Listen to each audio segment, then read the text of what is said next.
എനിക്കിപ്പോൾ ചേച്ചിക്ക് കുട്ടി ഉണ്ടായി കഴിയുമ്പം ഞാൻ ഇങ്ങനെ അവളുടെ ഗ്രോത്ത് കാണുമ്പോൾ എനിക്കിങ്ങനെ അറിയാം എനിക്കിങ്ങനെ മനസ്സിലിങ്ങനെ ആഗ്രഹം ഉണ്ടാകും. നമ്മൾ കുറച്ചും ഇത് ചിലപ്പോൾ നമ്മുടെ ഹാബിറ്റ്സ് ആണെങ്കിലൊക്കെ മോശം, നമുക്ക് ചില കാര്യങ്ങൾ റീസ്റ്റോർ ചെയ്യാൻ പറ്റാത്തതിലോട്ടൊക്കെ എത്തുമല്ലോ.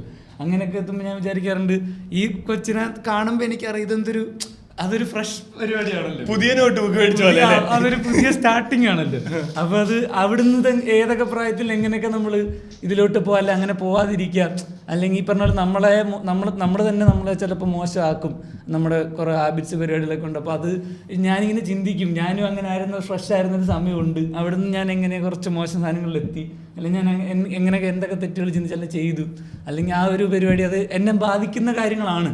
അപ്പോൾ അത് ഞാൻ മനസ്സിലാക്കിയിട്ടുണ്ട്. അവരെ ഫ്രഷ് ആയിട്ട് കാണുമ്പോൾ എനിക്ക് ആ ഒരു തിരിച്ചറിവ് വരുന്നത്. ചിലപ്പോൾ അത് നമ്മുടെ ഹെൽത്ത് കമ്പയർ ചെയ്യുമ്പോഴാണല്ലോ നമ്മുടെ സിസ്റ്റത്തിലാണെങ്കിലും വന്നിട്ടുള്ള മാറ്റങ്ങളോ പരിപാടികളോ നമ്മളായിട്ട് ഹാം ചെയ്തിട്ടുള്ള കാര്യങ്ങളൊക്കെ ഉണ്ടല്ലോ. അപ്പോൾ അത് ആ ഒരു സാധനം ആ തിരിച്ചറിവ് കുറച്ച് വൈകിയാണ് കിട്ടിയത്. അല്ലെങ്കിൽ ആ ഒരു ബോധം കുറച്ച് നേരത്തെ ഉണ്ടെങ്കിൽ ചിലപ്പോൾ ഒന്നും ചെയ്യൂലായിരുന്നു. പക്ഷെ അപ്പോഴത്തെ അത് കിട്ടൂല.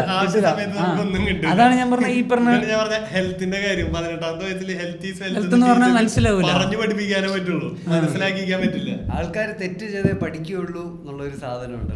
എത്ര പറഞ്ഞാലും ഞാൻ പറഞ്ഞ അത് ഈ പറഞ്ഞ 20s 30s നല്ലൊരു ഇടവേളയില് ഒരു സീനുണ്ട്. അപ്പാപ്പൻ ഇങ്ങനെ തീപ്പെട്ടി അരച്ചിട്ട് ഇങ്ങനെ കത്തിക്കാൻ പോണത് മെഴുകുതിരിക്ക്.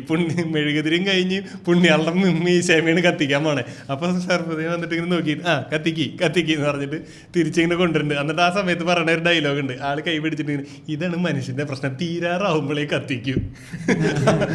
ആരോഗ്യമുള്ള സമയത്ത് കത്തിക്കാൻ പോയിട്ടില്ല. അപ്പൊ നമുക്ക് ആ സമയത്തുള്ള വെളിവ് വരില്ല. ഞാൻ നോക്കിയിട്ട് എല്ലാവരുടെ ഒരു ഡ്രീം സാധനമാണ് ജീവിക്കണേല് curious case of Benjamin button പോലെ വേണം ജീവിതം എന്നുള്ളത്. അതായത് ബാക്ക് റിവേഴ്സ് ജീവിക്കാൻ പറ്റിക്കഴിഞ്ഞാൽ നമുക്ക് ഇതൊക്കെ മനസ്സിലാക്കാൻ പറ്റും എന്നുള്ളൊരു തോന്നല്. റിവേഴ്സ് ആണല്ലോ ജീവിക്കണം.